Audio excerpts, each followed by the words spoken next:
네, 안녕하세요. 안녕하세요. 네, 오늘부터 환경공학 수질 파트부터죠. 수질 파트부터 이제 시작하게 될 평혜림이라고 합니다. 만나서 반갑고요.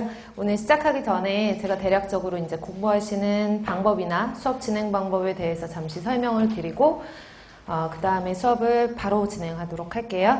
첫 번째로는 이제 환경공학을 준비하시러 오신 거잖아요. 그쵸? 준비하시기 지금 시작하시는 건데 어떻게 구성되어 있는지를 조금 알아두시면 도움이 되실 것 같고, 물론 공부를 시작하시기 전에 각자만의 방법으로 다 정보를 찾아보시고 어떻게 공부를 하셔야 되는지에 대해서 알아서 찾아보셨겠지만, 그래도 제가 한번 정리를 해드리고 요즘 문제가 출제가 어떻게 되는지 경향에 대해서도 잠시 말씀을 드리고요. 그 다음에 공부하는 방법, 그 다음에 수업의 진행 방식에 대해서 설명을 드리고 수업을 시작할게요. 첫 번째로는 이제 환경 쓰실 필요는 없고요. 인터넷 뒤지면 다 나오는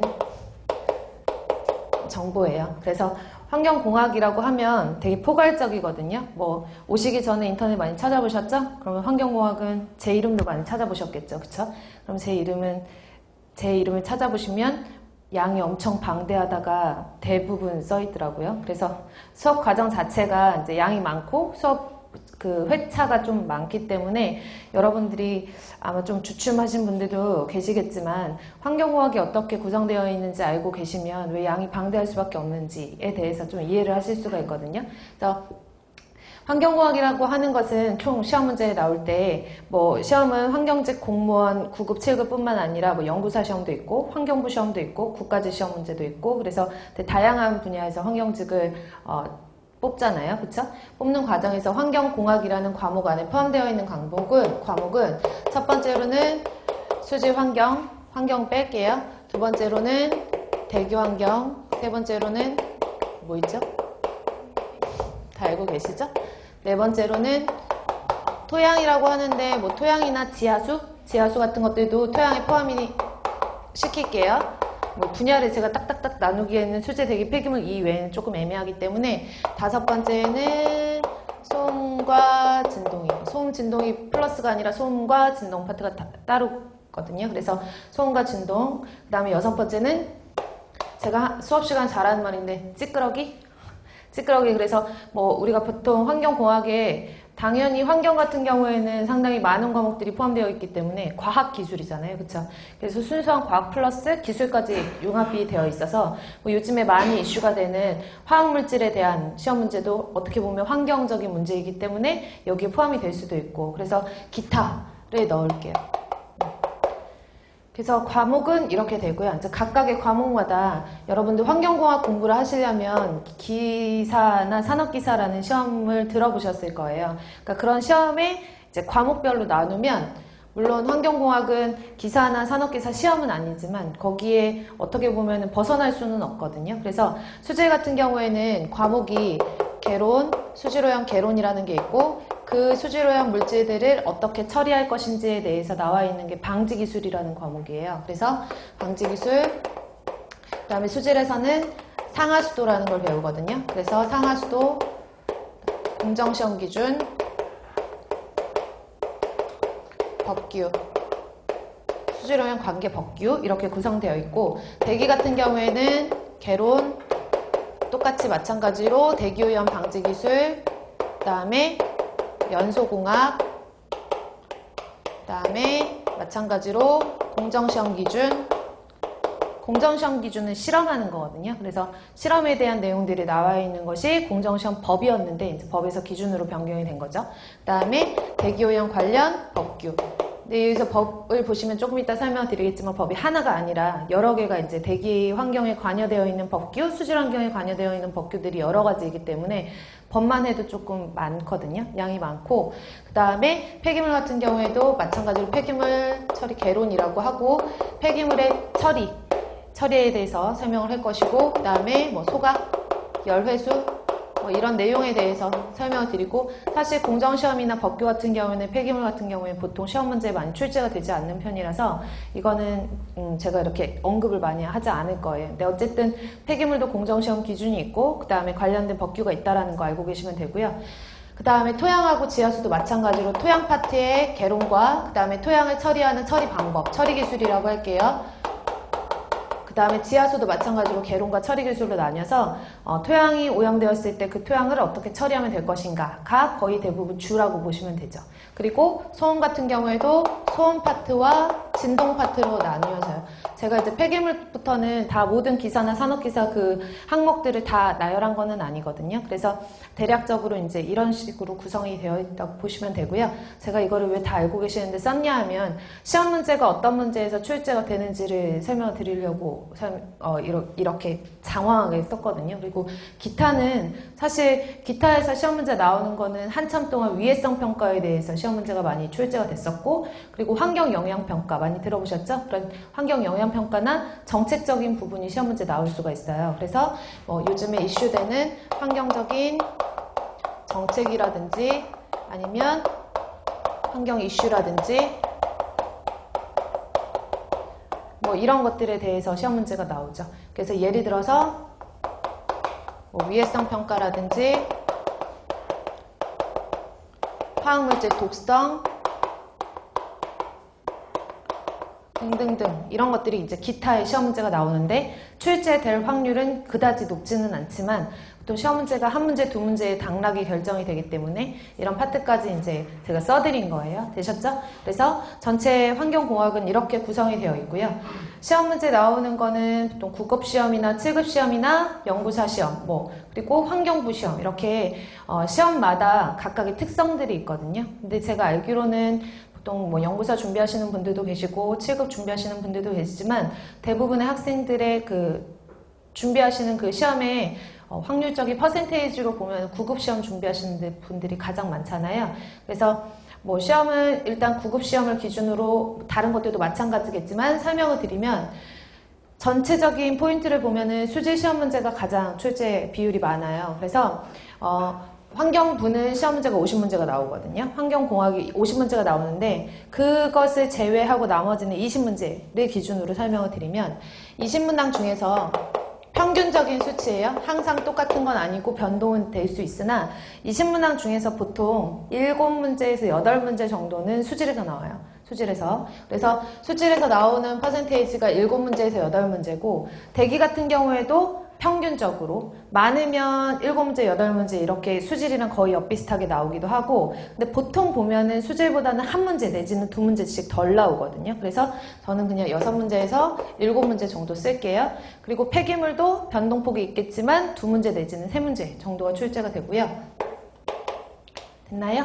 그 다음에 토양이나 지하수, 소음, 진동, 기타 이런 것들이 이제 나머지를 차지를 하는데 시험마다 특성이 있어서 어떤 시험 문제에는 토양 한 문제, 소음, 진동 한 문제 이렇게 나오는 경우도 있고 어떤 시험 문제 같은 경우에는 아예 소음, 진동이 문제가 출제가 되지 않는 경우도 있고 그래서 이 기타는 어쨌든 변동폭이 있기 때문에 폐기물, 토양, 지하수, 소음, 진동 요게 환경공학의 가장 이제 기타적인 부분으로 들어가는 거고 얘는 제외를 하고 이 나머지 세 과목이 수질하고 대기 나오는 그 나머지 것들을 대부분 차지하고 있다고 생각을 하시면 돼요.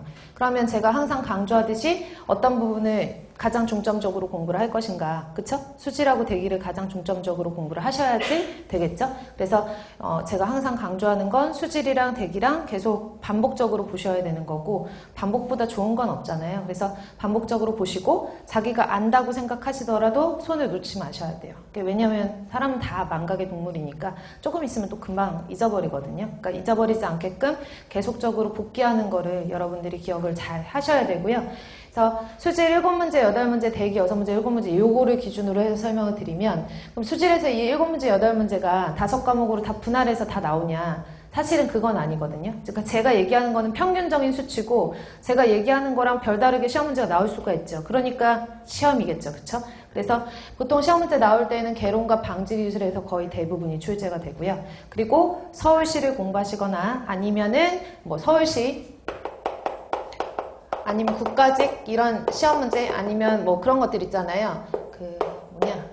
국민안전처에서 시험 보시는 이제 환경직 공무원을 뽑는 그런 것도 있고 아니면은 그러니까 여러 군데에서 제가 알고 있는 그런 지방직 시험 이외에 다른 환경직 시험을 대비를 하실 때 서울시 같은 경우에는 특히나 상하수도 같은 것들이 한 문제씩은 나오거든요. 그래서 만약에 나는 서울시를 대비를 하고 있다, 아니면 환경부를 대비를 하고 있다 그러면 보통은 개론 방지 기술에서 거의 대부분 한 90% 이상이 나오지만 그 외 10%에 해당하는 상하수도라든지 공정시험법이라든지 이런 것들을 봐주실 필요가 있는 거죠.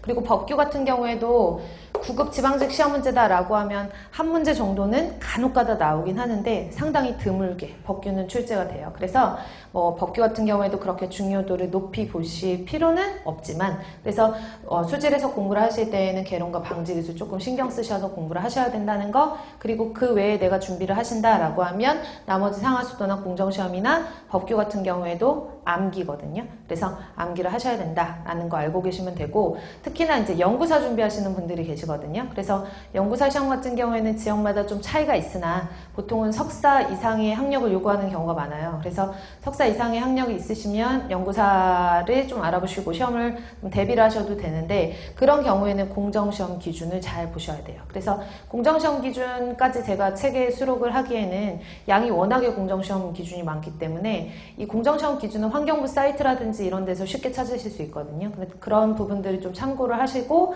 아니면 시중에 나와 있는 기사책이나 이런 것들을 참고를 하셔서 공정시험 기준은 솔직히 좀 따로 공부를 하실 필요가 있다라는 건 미리 알려드릴게요. 그리고 시험 문제, 그 외에 연구사를 제외한 그 외에 시험 문제에 나왔던 공정시험 문제 같은 경우에는 제가 충분히 설명을 드릴 테니까 아마 그런 부분에서는 이제 부족함은 없게 설명을 드릴 테니까 걱정하지는 마시고요.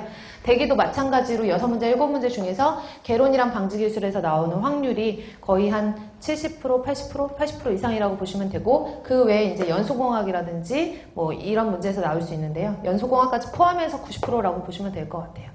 그리고 그 외에는 이제 마찬가지로 공정시험이나 법규 같은 데서 시험 문제가 출제가 될 수도 있고요. 그다음에 폐기물 같은 경우에는 아까 말씀드렸다시피 폐기물, 토양지하수, 소음, 진동 같은 경우에는 나오는 확률적인 부분이 수질 대기에 비해서는 조금 낮기 때문에 그래도 이제 버릴 수는 없는 과목이거든요. 그래서 어떤 학생들은 막 버려요. 폐기물 버리고 소음, 진동 버리고 그럼 남는 게 없어요. 그래서 한 문제라도 맞을 거라고 생각하고 공부를 하셔야 되기 때문에 폐기물 같은 경우에는 그래도 나머지 기타 과목보다는 나올 확률이 크고 그렇게 어렵지 않은 과목이라서 두세 문제 정도 출제된다라는 전제 조건 하에 수질과 대기를 잘 들어놓으시면 폐기물이 훨씬 더 쉽게 이해를 하실 수가 있어서 수업하는 순서는 수질, 대기, 폐기물 순서대로 할 거고, 그 다음에 토양, 지하수, 마지막으로 소음, 진동 이렇게 진행을 할 거예요. 그래서 진행하는 순서대로 여러분들이 공부를 하시면 폐기물은 조금 더 쉽게 이해를 하실 수 있다는 거 알고 계시면 되고요.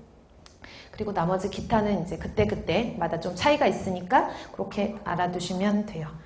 되셨나요? 그래서 시험은 이렇게 구성이 되는데, 사실은 제가 쪽집게가 아닌 이상, 그리고 출제자가 아닌 이상 뭐 이번에는 수질이 8문제 나올 거예요, 7문제 나올 거예요, 제가 신내림 받은 건 아니거든요. 그러다 보니까 사실 제가 설명드릴 수 있는 최대한의 한계는 제가 지금까지 갖고 있는 데이터를 분석한 결과를 여러분들한테 알려드리는 거니까, 여기서 좀 변동될 수 있다는 것도 여러분들도 미리 숙지를 하고, 그러니까 변동될 수 있는 거에 항상 대비를 하고 계셔야 되잖아요. 그 방법은 공부를 열심히 종류별로 골고루 하시는 거밖에 없거든요. 그래서 그렇게 잘 알고 계시면 되겠고요. 제가 강의한 지는 좀 됐는데 제 이름으로 된 책이 없었어요. 그 책에 대한 부담감도 있었고, 제가 좀 정리를 잘 할 수 있을까라는 부담감 때문에 지금까지 책이 제 이름으로 된 책이 없고 그냥 기존에 이제 수업할 수 있는 기존의 책을 이용을 했는데, 요번에 책이 나오게 됐거든요. 그래서 미리 양해를 드리면 초판이기 때문에 제가 교정을 2번, 3번 이렇게 반복해서 봤다 하더라도 하다 보면 오타가 나오겠죠? 그쵸? 그러면 욕하지 마시고 제가 빨리빨리 수정해서 그러니까 어떻게 인터넷이라든지 아니면 카페 이런 데다가 올려드릴 테니까 초판인 것 좀 양해해 주시고 봐주시면 좋겠고요. 그리고 책에 대한 자랑을 하라 그러는데 자랑은 없고요. 그러니까 열심히 그냥 처음에 공부하시는 분들이 제가 시중에 나와 있는 책들도 많이 보곤 했는데, 시중에 나와 있는 책들은, 공무원 책들은 워낙에 양이 방대하다 보니까 설명글로 써 있는 것보다 되게 단답형으로 짧게 정리가 되어 있는 책들이 많아요. 근데 사실 저는 제가 개인적으로 공부를 하면서 짤막짤막한 설명들은 이해하기가 어렵더라고요. 특히나 수업을 들으실 수 있는 분들은 제가 설명을 해드리면 뭐 설명을 듣고 정리가 되어 있는 책을 보면은 상관이 없지만, 혼자서 공부하시는 경우에는 정리가 되어 있는 것만으로는 공부가 안 되거든요. 전 개인적인 생각으로는 공부는 정리라는 것은 스스로 본인이 공부를 한 거를 머릿속으로 다 이해를 하고 하는 것이 정리라고 생각을 해요. 그래서 이 교재는 약간 지루하게 보이긴 하겠지만 그러니까 줄글들이 많아요. 그래서 줄글들을 계속 책 읽듯이 계속 읽으셔서 이해를 하시는 걸 저는 좀 선호를 하기 때문에 그런 식으로 구성이 되어 있고요. 넘겨보면 앞에는 정리밖에 없어요. 왜? 앞에는 단위환산이거든요. 이걸 어떻게 줄글로 설명을 할 수가 없어서. 그리고 이제 뒷파트로 가면서 이제 제가 말로 설명할 수 있는 것들은 좀 이해가 되게끔 그렇게 설명하려고 노력을 했어요. 제가 이렇게 얘기했는데 뒤에 가다가 아 여기 정리잖아 이렇게 욕할 수도 있으니까 미리 말씀을 드릴게요. 그리고 또 하나의 특징은 장점이라고 하기에는 뭐하고 제가 생각하는 특징은 문제상에 보시면 문제를 제가 이론 시간에 모두 다뤄드릴 수는 없어요. 그래서 문제 같은 경우에는 제가 보기에 이 정도의 문제는 제가 좀 다뤄주면 비슷한 유형의 문제들은 풀 수 있겠다라는 대표적인 문제만 풀어드릴 거거든요. 그러면 나머지 문제들은 스스로 푸셔야 되잖아요. 그쵸? 그래서 풀이를 넣었는데 보통 대부분의 책들의 풀이가 문제 바로 밑에 있어요. 그쵸? 저도 여러분들처럼 똑같이 공부를 했던 학생의 입장으로서 공부를 할 때 제일 좋았으면서도 한편으로는 안 좋았던 점이 문제 밑에 풀이와 답이 있는 거였거든요. 그러니까 나도 모르게 눈이 내려가는, 그쵸? 그래서 뭐 모르면 좀 생각할 수 있고 생각할 수 있는 충분한 시간이 필요한데 너무 답답하다 보니까 나도 모르게 손이 이렇게 밑으로 내려가거나 아니면 가리고 있어도 가림막을 막 치우는 이런 현상들이 일어났어요, 저는. 그래서 제가 생각하는 거는 이제 풀이를 옆면으로 놨으면 좋겠다라고 생각을 해서 출판사 분들이랑 상의를 해서 옆쪽에다 배열을 했거든요. 그래서 장점은 접어서 가릴 수가 있어요. 뒷면으로 접어서 가리는 거예요. 가리고 푸시는 거죠. 그래서 보통 공무원 공부하시는 분들이나 그렇지 않은 학생들도 뭐 여러 책들을 많이 보시잖아요. 그쵸? 뭐 부족한 부분 같은 경우에는 여러 가지 책들을 보완해서 보시는데 그런 책들을 보완해서 보실 때 한 문제를 푸시더라도 본인 걸로 만드시려면 그 문제에다 답을 빨리빨리 체크하시면 안 되거든요. 그래서 공무원 문제 같은 경우에는 똑같이 기출문제를 돌려 나오는 문제가 아니기 때문에 유형 같은 것들이나 지문 같은 것들을 하나하나씩 세세하게 보셔야 돼요. 근데 세세하게 보실 때 답을 다 체크를 해놓으면 나중에 복습을 하실 때 이 문제는 내가 아는 듯하게 느껴지기 때문에 저는 그렇게 답을 책에다 체크하시는 것보다는 별도로 이제 공부를 하시고 풀이 과정은 정말 모르실 때만 잠깐 펴서 확인만 하시는 이런 식으로 공부를 하시게끔 구성을 했어요. 이게 누구에게는 뭐 도움이 될 수도 있겠지만 제 생각이랑 다른 분들은 당연히 있겠죠. 그쵸? 그러니까 그런 분들 같은 경우한테는 좀 불편할 수도 있겠지만 제 생각은 이렇게 해서 구성을 됐다는 거 책의 구성 부분에 대해서 말씀드렸고요. 그 다음에 공부 방법은 제가 세세하게 계속 설명을 드리겠지만 제가 강조하는 건 딱 두 가지예요. 첫 번째로는 예습할 필요 없어요. 뭐만 하시면 돼요? 복습만 하시면 되거든요. 그리고 복습을 하실 때에는 반드시 눈으로 봐서는 남지 않아요. 그러니까 써서 하는 것도 그렇게 길게 남지는 않겠지만 눈으로 보는 과정보다는 눈으로 보고 자기가 머릿속으로 이해한 걸 저는 꼭 노트에 정리를 해 놓으셔야 된다고 생각을 하거든요. 왜냐하면 하루나 이틀이나 아니면 머리 좋으신 분들은 뭐 일주일, 2주일 정도는 기억하실 수 있어요. 근데 한 달이 지나고 두 달이 지났을 때에는 그 내용이 기억에 남을 확률이 적어지거든요. 그래서 그날 복습을 한 내용들을 오늘 만약에 저랑 2시간을 수업을 했다, 3시간을 수업을 했다 라고 하면 그 내용들을 정리를 하실 때 오늘은 분명히 복습을 하실 때 아마 되게 빠르게 복습을 하실 수 있어요. 처음이잖아요. 그쵸? 수행일배 붕탄지를 할 거거든요. 금방 끝나는데 내일 같은 경우에는 오늘 배웠던 거, 그 다음날 배웠던 거 계속 차곡차곡 쌓이다 보면 복습량은 첫날이 가장 작지 절대 줄어들지 않아요. 그래서 제가 요구하는 거는 첫 번째로 복습을 할 것, 복습을 하면서 나만의 공책을 만드시는 거예요.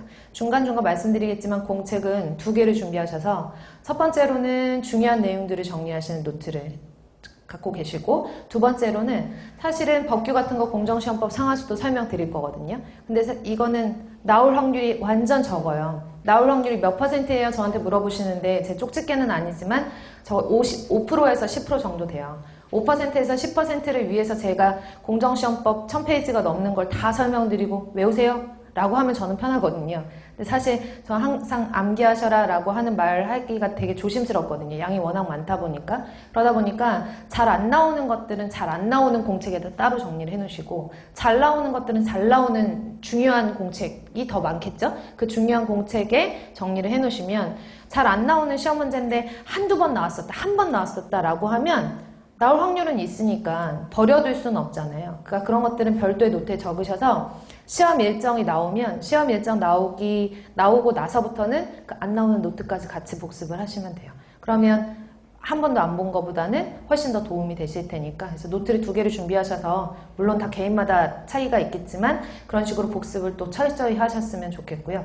두 번째로는 아까도 강조했었는데, 저는 무조건 암기가 아니라 좀 이해한 다음에 암기를 하시는 게 훨씬 더 머릿속에 잘 들어간다고 생각을 하거든요. 그래서 단순히 공식만 달달달 암기한다고 문제를 풀 수가 없어요. 그래서 계산 문제 같은 경우에도 문제를 푸시면서 이해를 하시면서 공식을 암기하셔야 되고, 두 번째로 내용 같은 경우에도 마찬가지로 얘가 이렇게 돼서 이렇게 돼서 이렇게 됐구나 라고 하는 인과관계가 필요한 내용은 충분히 그 관계를 이해를 하시고 암기를 하시는 거. 그러면 머릿속에 오래 남거든요. 그리고 누가 물어보더라도 설명을 해줄 수가 있고, 그래서 그런 부분에 대해서도 면접 준비하실 때도 그렇게 대답을 하셔야 되니까 그런 인과관계에 대해서 좀 생각을 잘 하시면서 이해를 하셨으면, 암기를 하셨으면 좋겠어요. 무조건 학생들이 이제 영어 단어 같이 암기하시듯 계속 암기를 하시는데, 사실은 그렇게 암기하시면 오래 남지 않으니까 저희는 오래 남는 방법으로 기억을 하시기 위해서 선 이해, 후 암기, 이거를 강조를 할게요. 그래서 공부하시는 방법은 저는 2가지만 설명을 드리면, 첫 번째로는 복습할 때 노트 정리할 것, 두 번째로는 이해를 먼저 하고 암기를 할 것. 이 2가지만 저는 강조를 하고 싶고, 저도 중간중간에 아줌마이다 보니까 잔소리가 많이 나와요. 이렇게 재밌게 수업은 못한다고 소문이 나 있는데, 웃긴 소리나 아니면 이렇게 재미지게 개그맨처럼 개그를 치진 못하거든요. 근데 아줌마다 보니까 중간중간에 잔소리는 나갈 테니까 그때그때 그냥 한번 그냥 아줌마니까 그런가 보다 하고 넘어가시고, 그때그때 해드리는 말들은 좀 제가 이렇게 여러분들한테 이렇게 공부하면 조금만 될 것 같은데 라는 그런 여러분들을 위한 좀 조바심, 걱정 이런 것들 때문에 드리는 말씀이니까 중간중간 공부 방법 알려드릴 때 그 방법대로 한번 해보세요. 본인이 좀 바꿀 수는 있잖아요. 그렇죠? 그래서 그런 방법 같은 것들 변경하면 좋겠고요. 그 다음에 아까 전에도 설명드렸다시피 저 10분만 이거 준비해오라 그래가지고 제가 원래 말주변이 없어서 잘 못 썼는데 써왔거든요. 이렇게. 써갖고 준비를 해왔는데, 어쨌든간 계속 말씀드리고자 하면 일단 정보가 있어야 돼요. 그런 의미로서 학원을 다니시고 실강을 들으시는 여러분들은 가장 최근접에 있는 거거든요. 그 정보에 가장 가깝게. 물론 동영상 강의를 보시는 분들도 계시겠지만 그 학원 실강 들으시는 분들은 학원 게시판이나 이런 것들을 이용하시고, 사실 학원 쪽에서도 동영상 보는 학생들을 위해서 학원 실강을 듣는 학생들이랑 같은 조건으로 모든 정보들을 보실 수 있게 카페를 운영하고 있잖아요. 그렇죠? 그래서 학원 카페 네이버에서 진통 치면 되거든요. 그래서 진심이 통한다, 진심은 통한다, 이런 의미의 진통이에요. 그래서 진통 카페를 잘 이용을 하시면 거기에 질문도 많이 올라오고 답을 하시는데, 제가 답을 해드리는 경우도 있어요. 제가 이제 답을 해드리는 경우도 있지만 보통은 학생들끼리 본인이 공부한 거를 자기가 확인차 이렇게 답변을 올리시는 분들도 상당히 많으시더라고요. 그래서 제가 들어가면 별로 이렇게 답변을 할 일이 별로 없는 이런 경우가 많아서 서로 이제 도와가시면서 아니면 많은 정보를 얻으실 때 카페를 잘 이용하셨으면 좋겠고, 학원 홈페이지도 자주자주 들어오셔서 공지사항 같은 거 확인을 하시고, 사실 가장 중요한 게 책에 나와 있는 내용들이 이론적인 부분은 변경이 없어요. 이론적인 변경은 몇백 년 전에 만든 공식을 지금도 쓰고 있듯이 이론적인 부분 같은 것들은 큰 변경이 없으나, 변경될 수 있는 건 환경적인 정책, 그 다음에 요즘에 이슈, 그 다음에 법규거든요.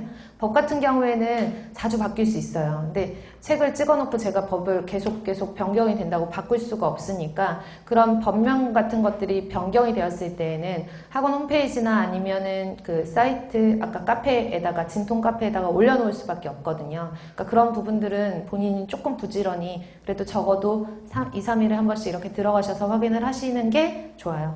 네, 너무 자주 들어가시면은 진통만 보이는 것이 아니라 다른 것들도 보시기 때문에 한 2, 3일에 한 번씩만 확인 차원에서 들어가셔가지고 확인을 하셨으면 좋겠고요. 그 외에 별도의 제가 설명드릴 사항들은 계속 수업을 진행하면서 말씀을 드릴게요.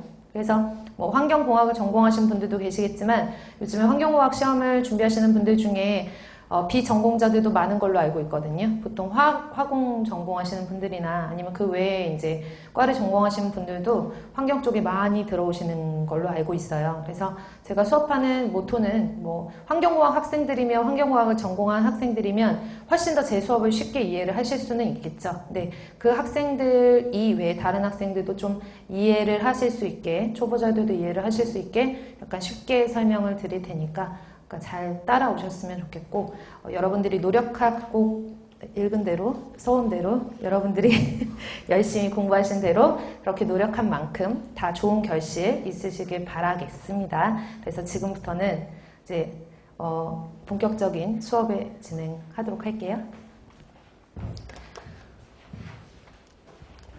되게 프로페셔널하게 하고 싶었는데요. 제가 뼛속까지 이과라서 이런 문장제는 잘 못해요.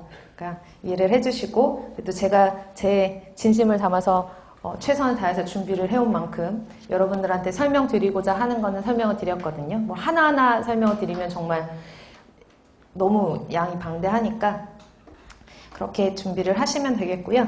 일단은 앞에서 제가 강조한 만큼 수질이 가장 시험 문제에 많이 출제되거든요. 그래서 수질부터 시작을 하도록 할 거예요. 그러면 어떤 책이건 앞에는 영어책을 보면 ABCD가 나오고, 그쵸? 수학책을 보면 뭐 덧셈 뺄셈을 먼저 배워야 되듯이 우리가 수질을 공부함에 있어서 가장 기본적인 단위를 좀 알고 계셔야 되거든요. 그래서 오늘은 책을 보면서 저는 설명을 하지는 않고, 기본 단위 같은 경우에는 특히나 제가 좀 플러스 말을 이렇게 계속 쓰면서 판서를 하면서 설명을 드려야 되기 때문에 판서 후에 교재를 보도록 할게요. 아셨죠? 그래서 판서하는 내용들은 뭐 연습장에다 빨리빨리 적어 놓으셔도 되고, 아니면은 그 책에 나와 있는 내용을 제가 정리를 해드리고 설명을 드리는 거기 때문에 그냥 판서하는 내용만 보고 잘 들으셔도 상관은 없으세요. 그래서 개인별로 다 알아서 공부 방식이 있듯이 그 방법대로 공부를 하셨으면 좋겠어요. 그럼 시작할까요? 제일 첫 페이지 보시면 수질오형 개론에 기초 단위라고 되어 있는데요. 그대로 읽지는 않을게요. 그대로 읽지는 않고 처음에 보시면 다 아시는 거잖아요. 그쵸? 그래서 보시면 뭐 나와 있는 내용 첫 페이지부터 한번 보시면 맨 위에 것만 볼게요. SI 접두어라고 해가지고, SI는 국제단위 말하는 거거든요. 그래서 국제단위에서 말하는 접두어, 예를 들어서 여러분들 흔히 쓰는 것 중에 미터라는 단위, 길이 단위 아시죠? 보통 팔 한 짝짜리가 미터 정도 되잖아요. 1미터 정도? 그러면 1미터라고 했을 때 미터 앞에 킬로가 붙을 때도 있고, 아니면 센티가 붙을 때도 있고, 아니면은 뭐 밀리가 붙을 수도 있고, 아니면 마이크로가 붙을 수도 있죠. 그 접두어의 의미를 써놓은 거거든요. 그래서 가장 기본인 1을 기준으로 해서 10의 1승, 10의 2승 관계가 있다, 10의 3승 관계가 있다. 그럼 여러분들이 가장 흔히 볼 수 있는 게 10의 3승 관계가 있는 뭐예요? 킬로라는 접두어죠. 그래서 10의 3승이 관계가 있으면 킬로라는 접두어를 쓴다라는 접두어의 의미를 알고 계시라는 거고요. 그리고 환경공학에서는 헥토라는 단위도 간혹가다 나와요. 헥타르라는 거 들어보셨죠? 헥타르. 산이 뭐 100헥타르가 탔어요. 몇 헥타르가 탔어요. 이런 거 들어보셨죠? 그러니까 헥타르라고 하는 것은 헥토 에어리어를 줄여가지고 헥타르라고 하는 거거든요. 그래서 헥토라는 것은 10의 제곱을 의미한다라는 거 알고 계셔야 되고, 그 다음에 10의 6승 하면은 메가. 이런 거 뭐 아니면 메모리 몇 메가 뭐 이런 거 쓰잖아요. 그쵸? 그리고 옆에 보시면 기가도 있고 테라도 있고, 그 다음에 오른쪽으로 넘어가시면 10의 마이너스 1승의 대시 맞나요? 그 다음에 10의 마이너스 2승의 센티 많이 들어보셨죠? 그래서 미터보다 10의 2승 작으면 10의 마이너스 2승의 관계가 있는 센티미터를 써주셔야 되고, 미터보다 10의 마이너스 3승 관계가 있는 밀리미터를 써주셔야 되고, 그쵸? 그래서 접두어의 관계는 이렇게 된다고 보시면 되고, 마이너스 6승의 관계가 있는 마이크로, 그 다음에 마이너스 9승에 있는 나노, 마이너스 12승, 피코, 펜토, 아토 이렇게 나가는데 사실 피코까지는 잘 나오진 않거든요. 그래서 적어도 여러분들은 나노 정도까지만 알아두시면 도움이 되실 것 같아요. 되셨죠? 그래서 접두어가 어떻게 되어 있다라는 걸 그냥 기본적으로 조금 알고 계셔라 라는 의미로 설명을 드렸으니까 참고하시고요. 그리고 제가 지금부터는 여기는 제가 판서를 하기가 조금 애매해서 그냥 패스를 했지만 교재를 보고 설명을 드렸지만 그 아래에 있는 길이 단위부터는 제가 지금부터 설명을 드리도록 할게요. 아셨죠?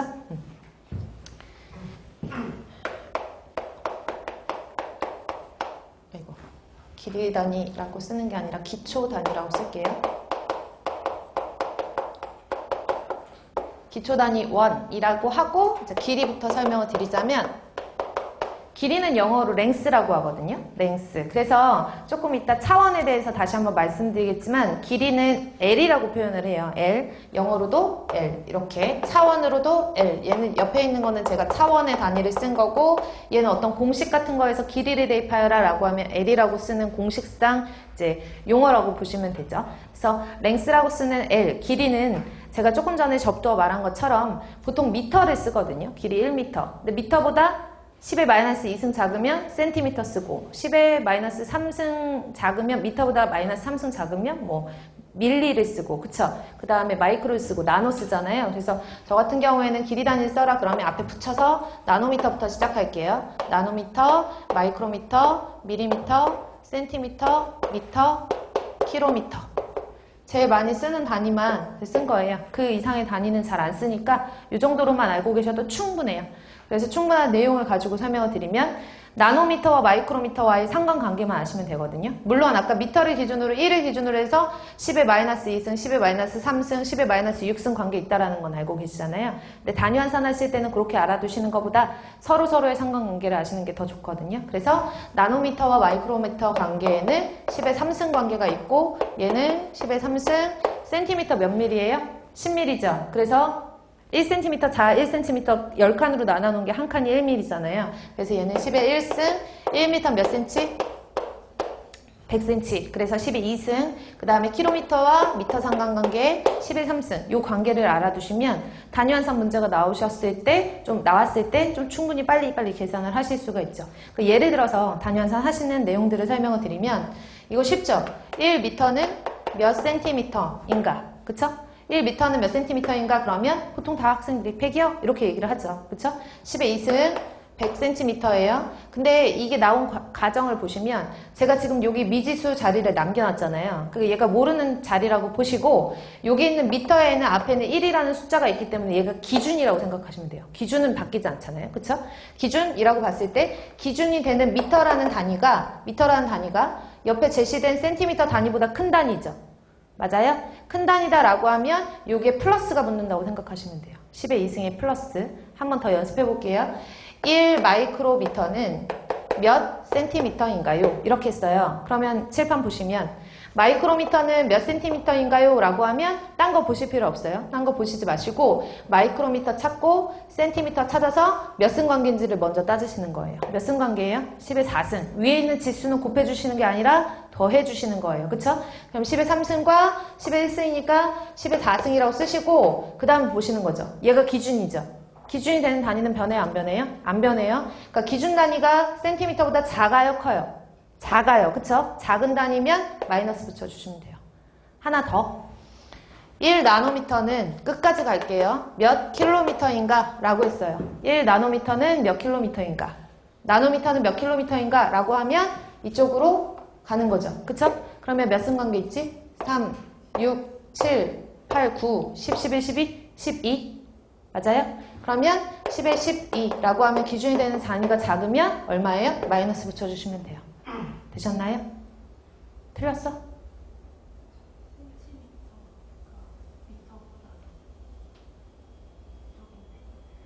이거요? 자, 저처럼 하시면 안 돼요. 1m는 아니요, 이건 맞는데?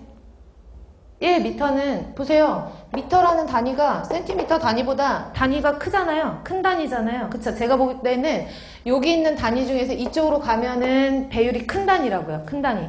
킬로, 뭐 아니면 아까 메가, 그 다음에 뭐 있어서 기가, 테라 이쪽으로 가면은 기준이 큰 단위라고 보시는 거고 마이크로 나노부터 가면은 작은 단위.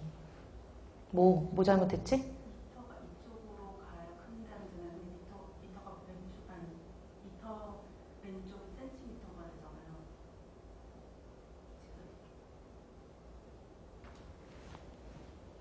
일단은 할게요. 일단은 첫 수업이라서 제가 버벅 때리는 모습을 보여드릴 수가 없어서 틀린 건 아니죠. 여기 나와 있는 내용 1m는 100cm 맞잖아. 그쵸? 제가 설명하는 내용들을 가지고 여러분들이 조금 쉽게 단위환산 하시는 방법을 알려드리는 거니까. 그쵸? 그럼 하나만 더 할게요. 1인치라는 단위 들어보셨어요? 길이 단위 중에서 1인치는 2.54cm예요. 2.54cm? 그러면 이 2.54cm가 몇 미터인지를 볼 거예요. 몇 미터인지. 미터로 환산을 하면 당연히 환산도 가능하겠지만 2.54cm는 몇 미터인가 라고 하면 미터랑 센티미터랑 상관관계를 보셔야 그랬죠. 그러면 미터랑 센티미터는 몇 승관계예요? 10의 2승관계예요. 그쵸? 2승관계라고 쓰시고 센티미터라는 기준이 되는 단위. 왜냐하면 왜 기준이냐? 2.54라는 수치는 내가 바꿀 수가 없잖아요. 주어진 거니까. 기준이 되는 단위가 미터라는 단위보다 기준이 되는 단위가 작죠? 센티미터가 작아요? 그럼 뭘 붙여요? 마이너스 붙이면 쉽게 계산을 하실 수가 있다고요. 그리고 앞에 나머지 2.54 붙여주시면 돼요. 계산하면 0.0254 미터가 되겠죠? 됐나요? 그래서 이렇게 단위 환산을 하시라는 걸 알려드린 거고 하나 더 헷갈리실 수 있으니까 1피트라는 단위 들어보셨죠? 30.48cm거든요. 30.48cm라고 했을 때 얘도 킬로미터로 한번 바꿔볼까요? 킬로미터? 그래서 이거는 시험 문제 나온다는 건 아니고 단위가 이렇게 하면 좀 쉽게 환산을 할 수 있다라는 걸 알려드리는 거죠.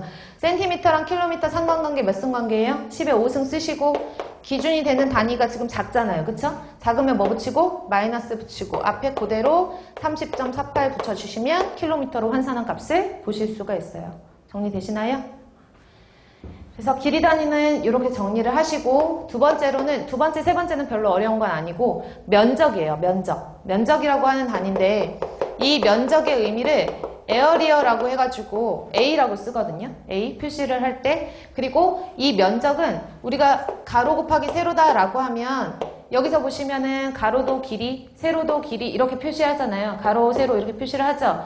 얘도 길이 단위, 얘도 길이 단위니까 얘를 차원으로 나타내라 라고 하면 길이의 제곱, L의 제곱으로 표시를 하죠. 그래서 단위는 어려운 거 아니고 저 왼쪽에서 보듯이 나노미터의 제곱도 면적 단위가 되는 거고 마이크로미터의 제곱도 면적 단위, 밀리미터의 제곱도 면적 단위, 센티미터의 제곱도 면적 단위, 미터의 제곱, 킬로미터의 제곱도 다 면적 단위가 될 수 있는 거죠. 그래서 면적을 계산하여라 라는 문제가 나오면 이렇게 단위를 길이의 제곱으로 계산을 한다라는 정도만 알아두시면 충분하게 계산을 하실 수가 있죠. 됐나요? 그 다음에 세 번째로는 이거는 중요한데 부피예요. 부피, 최적 뭐 이렇게 표현을 하는 부피라고 표현을 할 때 부피는 영어로 볼륨이라고 얘기를 하거든요. 볼륨. 근데 우리가 표시를 할 때 볼륨 해서 V 이렇게 표시를 하면 나중에 수질에서 공부하는 유속의 벨로시티를 의미하는 V와 헷갈릴 수 있어요. 그래서 거의 대부분의 이제 환경공학 서적에서 부피를 표시할 때에는 여기다 이렇게 짝대기를 이렇게 긋거든요. 그럼 얘가 부피, 볼륨을 의미하는 것이다. 이렇게 알아두시면 되고 부피를 보시면은 위에서 그림 그렸는데 얘는 면적 구한 거고 그 다음에 부피는 어떻게 계산해요? 가로 곱하기 세로 곱하기 높이 하면 부피가 되죠. 그러니까 부피는 길이의 세제곱해도 부피 단위가 되고요. 우리가 뭐 여기 우유를 사오라 그랬는데 우유 200cm의 3승짜리 사와? 엄마가 이렇게 얘기하지 않잖아요. 우유 200ml짜리 사와? 이렇게 얘기하시죠? 그러니까 우리가 부피를 말할 때에는 뭐 센티미터의 3승, 미터의 3승 아니면 뭐 여기 나와 있는 마이크로미터의 3승 뭐 이런 단위가 다 부피 단위가 될 수 있겠지만 3승이니까 그쵸? 보통 쓸 때에는 리터를 기준으로 한 단위를 많이 쓰죠. 그래서 나노부터 붙여가지고 쓰면 나노, 리터, 마이크로, 리터, 미리리터, 리터, 킬로리터. 그래서 단위를 쓸 때에는 길이를 세제곱한 거라서 L의 3승으로 차원으로 나타내고요. 차원 단위. 그럼 볼까요? 얘네도 마찬가지로 앞에 설명드린 것과 같이 몇 승 관계가 있는지만 알아두시면 돼요. 다 몇 승 관계 있어요? 10에 3승 관계가 있죠. 그리고 또 하나 추가적으로 아셔야 되는 거는 이 밀리리터라는 단위와 같은 게 센티미터의 3승의 단위예요. 그 다음에 여기 킬로리터와 같은 게 미터의 3승 단위거든요. 이거 헷갈리시면 안 되니까 잘 봐두실게요. 그래서 킬로리터랑 같은 게 미터의 3승, 그 다음에 센티미터의 3승과 같은 게 밀리리터와 단위가 같기 때문에 단위 같은 단위 정리하셔서 알아두시고 그럼 상관관계 한번 볼까요? 1 1m의 삼승은 몇 리터예요? 이렇게 문제가 나왔어요. 1m의 삼승은 몇 리터예요? 그러면 제가 그랬잖아요. 몇 승 관계가 있는지만 알면 된다. 미터의 삼승은 단위가 누구랑 똑같아요? 킬로리터랑 똑같고, 그 다음에 리터와의 상관관계는 몇 승 관계? 10의 3승 관계예요. 근데 얘가 지금 기준 단위가 킬로리터니까 크잖아요. 이쪽으로 가는 단위니까 그 단위의 개념이 크다고요. 그쵸? 그러니까 얘는 플러스 그대로 붙여가지고 10의 3승이 된다고요. 이해 가세요? 그러니까 아까 여기 나와 있는 길이 단위 같은 경우에도 제가 설명하는 거는 쉽게 푸실 수 있는 단위 환산의 인자지, 얘가 단위가 크다 작다의 의미가 여러분들이 알고 계시는 10의 마이너스 1승의 배량, 10의 플러스 2승의 배량, 그 배량을 의미하는 게 아니라 쉽게 단위 환산을 하실 수 있는 그 배량에 대한 의미를 설명을 드리는 거예요. 그러면은 이렇게 쓰시고, 요거 1m의 3승은 10의 3승 리터다 이렇게 했잖아요. 그쵸? 하나 더 해볼까요? 1나노리터는 몇 미터의 3승이에요? 이렇게 갈게요. 1나노리터는 끝까지 갈게요. 물론 이런 문제 안 나와요. 안 나오지만 한다고 생각하고, 나노리터부터 여기 있는 미터의 3승까지 몇 승 관계 있어요? 10의 12승. 그쵸? 그러면 10의 12승 쓰시고, 기준이 되는 단위가 작아요, 커요? 작아요. 뭐 붙여요? 마이너스 붙이시면 돼요. 끝. 되셨죠? 그래서 이렇게 부피를 나타낼 때에는 길이의 3승이라고 하는 L의 3승으로 계산을 한다라는 거 알아두시면 되고, 절대 단위 환산에서 잊지 말아야 되는 게 1m의 3승은 10의 3승 리터다라고 하는 건 부피 단위에서 엄청나게 많이 나오는 단위라서 잘 알아두셔야 되니까 암기하실게요. 이게 선 2의 후 암기죠. 그쵸? 이렇게 돼서 1m의 3승이 10의 3승 리터다라는 걸 이해를 하시고 나서 이제 암기를 하시고, 공식을 푸실 때마다 이 단위환산 인자가 나오면 그 단위환산 인자를 이용을 하시면 돼요. 정리되시죠? 그 다음에 네 번째로는 질량. 질량은 영어로 매스라고 하거든요. 그래서 질량도 표시할 때 m이라고 표시를 하고, 그 다음에 차원으로 표시할 때에도 m이라고 표시를 해요. 그래서 매스 줄여가지고 얘를 차원으로 m이라고 표시한다 라고 하는 거 알아두시고, 마찬가지로 나노라는 접두어부터 시작할게요. 나노보다 더 작은 접두어가 있잖아요. 근데 거기까지는 많이 다루지는 않으니까 피코, 펜토 아까 안 나온다 그랬잖아요. 그쵸? 그러니까 나노부터 시작해서 나노그램, 그 다음에 마이크로그램, 그 다음에 미리그램, 그 다음 뭐죠? 그램, 그 다음에 킬로그램, 그 다음에 톤. 이건 조금 이따 설명을 드리고, 일단 여러분들이 공부하실 때에는 다 10의 3승 관계가 있다고 보시면 돼요.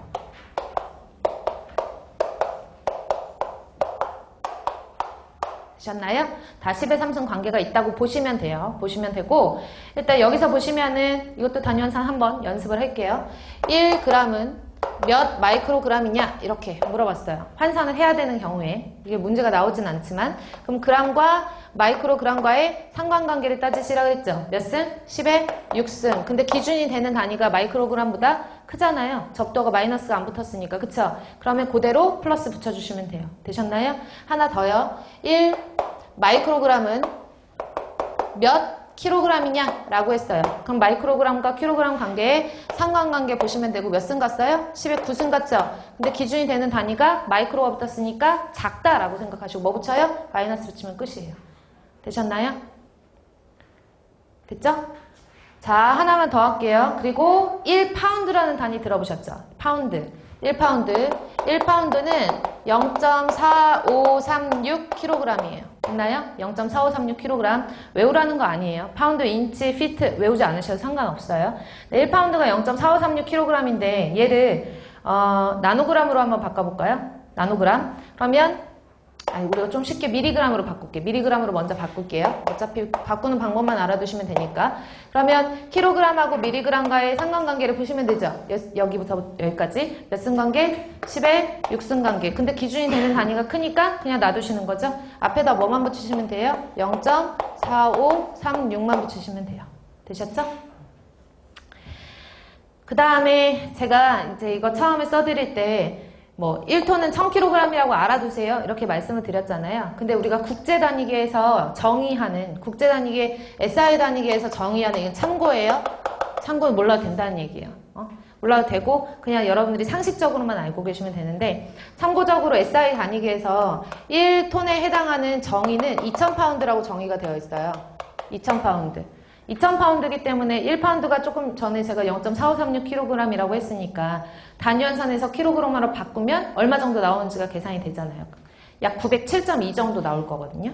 그래서 1파운드는 원래 SI 단위계에서는 1톤에 해당하는 게 1000kg이 아니거든요. 근데 일단 우리가 계산을 할 때는 보통 1톤은 별말 없으면 1000kg으로 대입해서 계산하는 경우가 폐기물 쪽에서 많이 나와요. 그래서 이거는 그냥 상식적으로 그냥 이렇다라는 것만 알아두시고 우리가 보통 할 때에는 1톤은 1000kg이다. 이렇게 알아두시고 계산 문제를 푸시면 돼요. 되셨죠? 그 다음에 5번째 질량까지 했죠.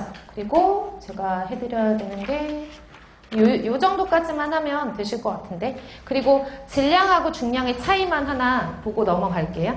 조금 이따가 밀도하면서 다시 한번 말씀드리겠지만 질량과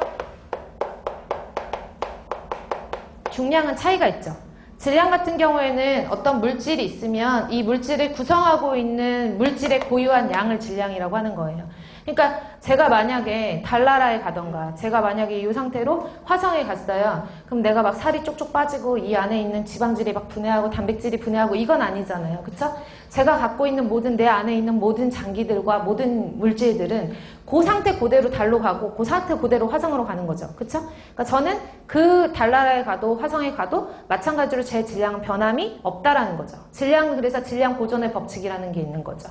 질량은 여기서 만약에 60kg이다 라고 하면 달나라에 가도 60kg 이라는 질량을 가질 수가 있는 거예요. 이해 가시나요? 하지만 중량, 무게, 여러분들이 많이 들으셨던 무게, 중량 이런 개념은 질량과는 다르죠.